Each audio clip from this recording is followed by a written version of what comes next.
course, na mchezo kwa tathmini yako uliutazama vipi? Kwanza tunashukuru, alhamdulillah mechi imeisha na mchezo kwa tathmini yangu mimi ulikuwa mzuri. Ni mchezo ambao ulikuwa wazi na of course umekwenda vizuri tu, na sisi hatuna wa kumlaumu kwa goli tulilofungwa isipokuwa sisi wenyewe, kwa sababu ni goli ambalo lilitokana na uzembe wa kwetu wenyewe. Dakika zile ni nyakati ambazo timu wachezaji wanapaswa kuwa makini zaidi, lakini umakini ulipungua kidogo, tukaruhusu cross ile na mpira ukapita mbele ya watu, ukaenda kumkuta mtu yuko nyuma. Na usitegemee mechi kama hizi alafu mtu anakwenda kuupiga mpira akiwa peke yake karibia kwenye 6 ndani ya 18. Ni makosa yetu wenyewe. Unakubali kwamba ni makosa yenu, lakini pia hamko kwenye nafasi nzuri. Kitu gani unakitazamia au mnakitazamia kama club kuelekea michezo mingine kumaliza msimu wa ligi? Yes, tunajua kama tuko nafasi nzuri, tuna mechi 3 zimebaki. Tunacheza mechi na Fountain Gate. Nafikiri ni mechi ambayo itatoa pia hatima yetu, kwa sababu tuna ndo mechi tuliyobakiza nyumbani. Baada hapo tuna mechi ya nusu finali ya FA, alafu tutakwenda Mwanza, then tutakwenda Kigoma. Kwa hiyo tunaamini kwamba mechi yetu ya Fountain ndio mechi yetu ya maamuzi na tunajiandaa kwa ajili ya mechi hiyo. Kwa hiyo tunajua kama tuko nafasi nzuri, lakini tuna hakika hatuwezi kwenda kucheza playoff. Ukiacha nafasi yako ya kuwa ni CEO wa klabu ya JKT Tanzania, lakini pia ni mchambuzi wa soka la Tanzania na story kubwa, ukiachana na hii leo mechi ni ile ya klabu ya Young Africans ambao hii leo wametoa kuhusiana na majibu ambayo waliopokea kutoka CAS na kusema kwamba hawajaridhishwa na hawana imani na club na viongozi ambao wanaongoza soka la Tanzania. Hili kwa upande wako, ile statement umeipokeaje na unazungumza nini kuhusiana na ile statement?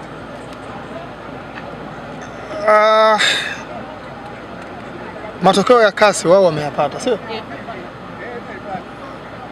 Hawaridhishwi nini na Tanzania, kwa sababu sisi tulikuwa tunasema tangu awali kwamba namna mechi ilivyoahirishwa iliahirishwa kwa kufuata kanuni.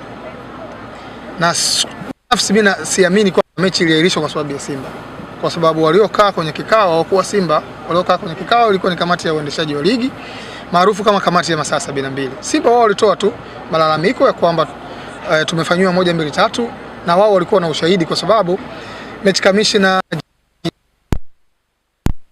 kuwepo kwenye kuhakikisha Simba wanakwenda kucheza mazoezi siku moja kabla ya mechi.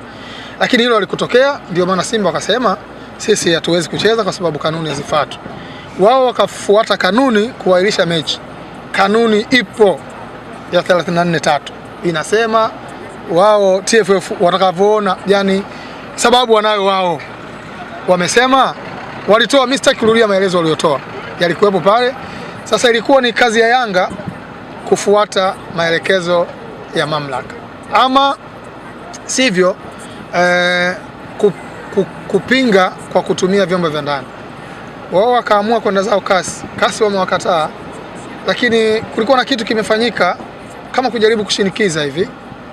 Mnakumbuka kulikuwa na vikundi, sijui wazee wa Mwanza, sijui wazee wa wapi, sijui wanataka mechi hatuchezi, lakini makamu wa rais alikuwa mtu wa mwanzo kwa kusema mimi nitakuwa mtu wa mwisho kuamini tutacheza mechi.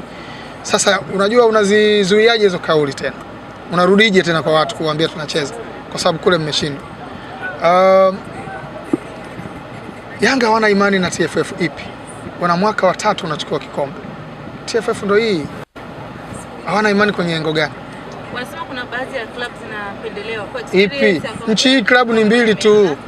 Nchi hii klabu ambazo zinaweza kuonea watu wengine ni 2 tu. Ni waona Simba peke yao. Sasa nani anapendelewa? Wanapendelewa Simba? Kwa kauli yako basi inaweza kuwa ni Simba wanapendelewa. Unaiona Simba ikipendelewa na ndio sioni mimi hapo naposema wanapendelewa ni wapi? Kwa sababu watu wanasahau Yanga walimsajili Tuisila Kisinda awamu ya 2. Wakati wanamsajili usajili umeisha. Mimi nina barua 2.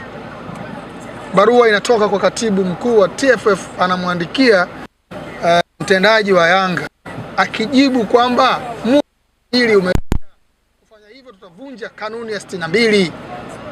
Wanamchukua Tuisila, nyinyi mnasahau. Tuisila anachukuliwa usajili umekwenda mwisho na Yanga wana watu wengi kwenye kusajili. Wakamtoa mtu mmoja anaitwa Kambole kama mnamkumbuka. wakasema Kambole amepelekwa kwa anapelekwa kwa mkopo huko Uganda na hakwenda kokote. Alikuwepo hapa kutengeneza nafasi ya kumrudisha nani? Twisila. Na Kambole akaingia kwenye mzozo, maana si yuko hapa mjini tunamuona, akaenda kwao anadai. Wale walikuwa nani? Si walikuwa ni TFF. TFF ya hii ya Karia. Wanampendelea nani au wamtaki yupi? Ni wao wenyewe tu, yani ni wao na Simba tu ndio ambao ukizungumza kuhusu mambo kama hayo ndio utayakuta huko. Sasa unadhani Simba walikuwa sahihi ile siku baada ya kushindwa kufanya mazoezi kutoa press release ya kwamba hawatacheza mchezo kwa sababu hawakufanya mazoezi siku moja kabla ya Simba? Unajua watu wanapotosha. Hawakusema kwamba hawachezi mchezo kwa sababu hawakufanya mazoezi. Mazingira walioyakuta kuzuiwa na watu ambao hawahusiki na mchezo. Wakasema sisi, if this is the case, mimi nakwambia TFF walipeleka match commissioner ndiye mwakilishi wa mwenye shindano kwenye mechi yoyote. Na ripoti yake ndio ina overrule ripoti zingine zote. Match commissioner alikwenda mpaka pale Simba akamwambia meneja Simba waruhusiwa wafanye mazoezi. Hawakuruhusiwa. Simba wenyewe ukiwasikiliza wanasema walikuwa na muda mrefu ambao hawajafanya mazoezi, wakiamini kwamba hayo masaa 50 wataenda, watarudi, watakuja kucheza kwenye ile mechi. Watafanya mazoezi pale ili siku ya pili wacheze mazoezi. Simba ndio ready to play, wapewe muda wa kufanya mazoezi. Tulichokisikia baadaye ni watu ambao wahusiki na mpira. Kwa maelezo ya TFF kuna watu wanaitwa makomando walikuwa pale ambao wahusiki. Sasa kama wahusiki, Simba wako sawa nini? Wana haki. Simba walikuja jana hapa kwetu, waaskari hapa wakajaribu kuwazuia na nini, wakanipigia simu nikamwambia jamani, waacheni wafanye mazoezi. Wamefanya mazoezi leo, tumecheza mechi imeisha. Sio Simba kama ongegoma wamepewa nafasi ya kufanya mazoezi alafu wakagoma kucheza mechi, tungewalaumu. Lakini wanataka ku-execute kanuni. Mtu anaweza kukuambia hoja za kijinga, unajua timu hizi tangu zikicheza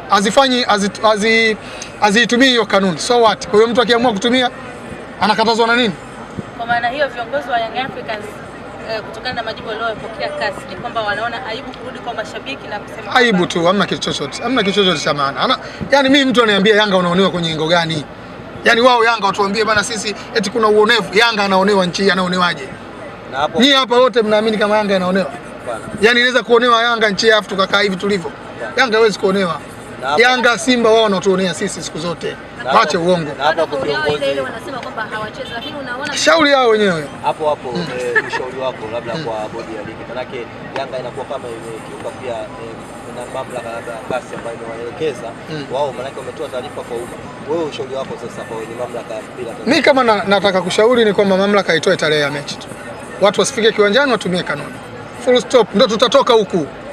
Na tukibaki huku, mamlaka zikianza kubembeleza hii hali, ndio sisi wengine pia tutaamini kwamba wao ni dhaifu, waonevu, kila kitu. Hii ni timu kama timu zingine. Watupe tarehe, sisi tukaangalie mpira pale.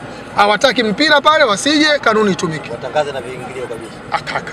Sio yani na marefa. Waje pale timu ikaguliwe alafu hawajaja. Watoe maamuzi. Ndio mpira unavyoendeshwa hivyo. Lakini tukianza kubembelezana, sisi tunaonewa, na kuonea nani? Nchi yani Yanga inaonewa, nchi. Hakuna nchi nyingine, hakuna Yanga nyingine, mimi sielewi.